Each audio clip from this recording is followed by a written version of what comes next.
MDH biryani મસાલા, પારંપરિક બિરયાનીનો અસલી સ્વાદ। असली मसाले सच सच MDH જેમાં તો હાલ પૂરનો પ્રકોપ જોવા મળી રહ્યો છે, પરંતુ હવે વાત કરીશું કે આખરે ગુજરાતમાં ક્યારે આવશે ચોમાસું।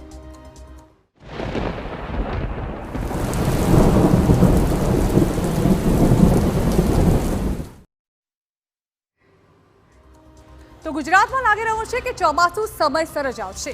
અત્યાર સુધી એવી શક્યતાઓ હતી કે ચોમાસું વહેલા આવશે, પરંતુ છેલ્લા 4 દિવસથી ચોમાસાએ બ્રેક મારી હોય તેવી સ્થિતિ ઊભી થઈ છે। મુંબઈની આસપાસ હાલ ચોમાસું સ્થિર થઈ ગયું છે। ચોમાસું આગળ નથી વધી રહ્યું, જેના કારણે ગુજરાતમાં ચોમાસું 15 જૂનની આસપાસ જ આવે તેવી શક્યતાઓ છે।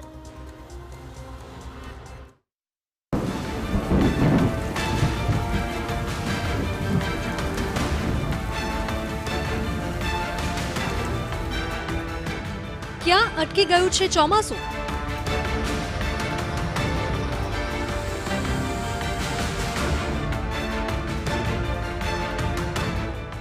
કેમ ચોમાસાને લાગી છે બ્રેક?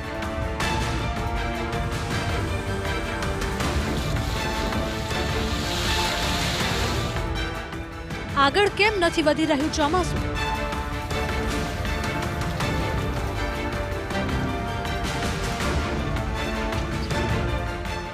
ગુજરાતમાં ક્યારે આવશે ચોમાસું? હાલ આવા અનેક સવાલ ગુજરાતની 6 કરોડની જનતાને થઈ રહ્યા છે, કારણ કે ચોમાસાએ આગળ વધવાથી કરી દીધો છે ઇનકાર।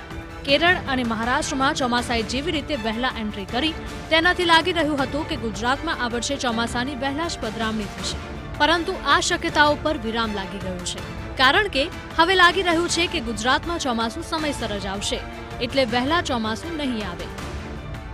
હાલની સ્થિતિને જોતા લાગી રહ્યું છે કે આ વર્ષે ગુજરાતમાં ચોમાસું સમયસર આવશે। જૂનના પહેલા 15 દિવસ હળવો વરસાદ, જ્યારે 22 જૂને ભારે વરસાદ અને 23 અને 24 તથા 27 થી 30 જૂન ગાજવીજ સાથે વરસાદની આગાહી આપવામાં આવી છે। ગુજરાત માટે હવામાન વિભાગ દ્વારા આગાહી કરવામાં આવી હતી કે આ વર્ષે વરસાદ વહેલા આવવાની અને દર વર્ષની સરખામણીમાં વધુ થવાની શક્યતા વ્યક્ત કરાઈ હતી। જો કે એમાં થોડો બદલાવ જોવા મળ્યો છે। આ વર્ષે વરસાદ વહેલા આવવાની શક્યતા ઓછી છે, જો કે ચોમાસું સમયસર આવી જશે। રાજ્યમાં 7 જૂન સુધી છૂટાછવાયા વરસાદની આગાહી કરવામાં આવી છે। દક્ષિણ ગુજરાત અને સૌરાષ્ટ્રમાં વરસાદની શક્યતા છે। અમદાવાદમાં રહેશે વાદળછાયું વાતાવરણ, હળવા વરસાદનું પણ અનુમાન છે। ગુજરાતમાં કોઈ વરસાદી સિસ્ટમ સક્રિય નહીં, જેના કારણે ચોમાસા માટે ગુજરાતે હજુ પણ રાહ જોવી પડશે। छोट-मोट मॉइस्चर का है, मॉइस्चर आया हुआ है, काफ़ी साउथ वेस्टर्ली विंड्स चल रही हैं, इस वजह से इक्का दुक्का स्थानों पे बारिश हो सकती है। विंड स्पीड 15 से 20 नॉट के आसपास रहने की उम्मीद है। कोई मेन कोई सिस्टम नहीं बना हुआ है, जैसे अरेबियन सी या बे ऑफ बंगाल में जैसे लोअर प्रेशर एरिया डेवलप होगा या ऑन सेट वोर्टेक्स कोई अरेबियन सी में बनेगा तो फिर से मानसून जोर पकड़ेगा। મહત્વનું છે કે આ વખતે છેલ્લા 16 વર્ષનું સૌથી વહેલું ચોમાસું દેશમાં બેઠું છે।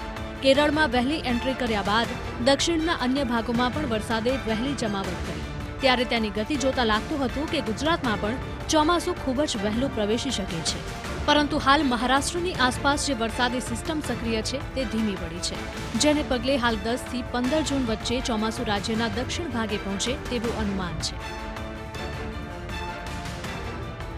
દક્ષિણ ભારતમાં સર્જાયેલી સિસ્ટમને કારણે વરસાદનું આગમન 15 જૂન કરતા વહેલા થવાનું હતું। એની ગતિ હમણાં દક્ષિણ ભારતમાં હવે ધીમી પડી ગઈ છે। મહારાષ્ટ્રની આસપાસ જે સાયક્લોનિક સર્ક્યુલેશન સિસ્ટમ સક્રિય હતી એ હવે ધીમી પડી જતા વરસાદની ગતિ દક્ષિણ ભારત તરફ ધીમી પડી ગઈ છે। જૂન મહિનાના પ્રારંભિક પખવાડિયામાં વરસાદનું જોર ધીમું રહેશે, જો કે બીજા પખવાડિયામાં વરસાદની શક્યતા નોંધપાત્ર રીતે વધુ રહેશે। આ ઉપરાંત જૂન મહિનામાં હીટવેવની સંભાવના નહિવત હોવાનું પણ જણાવાયું છે, જે ગરમીથી રાહત આપનારા સમાચાર છે।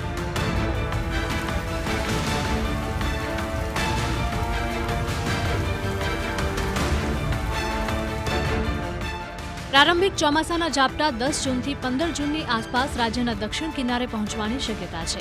કેટલાક પૂર્વાનુમાનો ખાસ કરીને દક્ષિણ ગુજરાતમાં 10 જૂનથી 12 જૂનની વચ્ચે આગમનની અપેક્ષા રાખે છે। અમદાવાદ અને આસપાસના વિસ્તારોમાં 20 જૂનથી 25 જૂનની વચ્ચે ચોમાસું પહોંચવાની અપેક્ષા રાખી શકાય છે। સામાન્ય રીતે ચોમાસું 30 જૂન સુધીમાં સમગ્ર ગુજરાત રાજ્યને આવરી લે છે, પરંતુ આ વર્ષે ચોમાસાના પ્રવાહોની વધુ સુસંગત અને જોરદાર પ્રગતિની અપેક્ષા છે। ભારતની કૃષિ આધારિત અર્થવ્યવસ્થા માટે દક્ષિણ પશ્ચિમ ચોમાસું જીવનરેખા સમાન છે. એ પાકો માટે જરૂરી લગભગ 70% પાણી પૂરું પાડે છે અને જળાશયો તથા ભૂગર્ભજળ જેવા મહત્વપૂર્ણ જળ સ્ત્રોતોને ફરી ભરે છે. ભારતમાં લગભગ અડધી ખેતીલાયક જમીન સિંચાઈ સુવિધાઓથી વંચિત હોવાથી ચોમાસાનો વરસાદ વિવિધ પાકોની ખેતી માટે અત્યંત મહત્વપૂર્ણ છે. Bureau report TV9.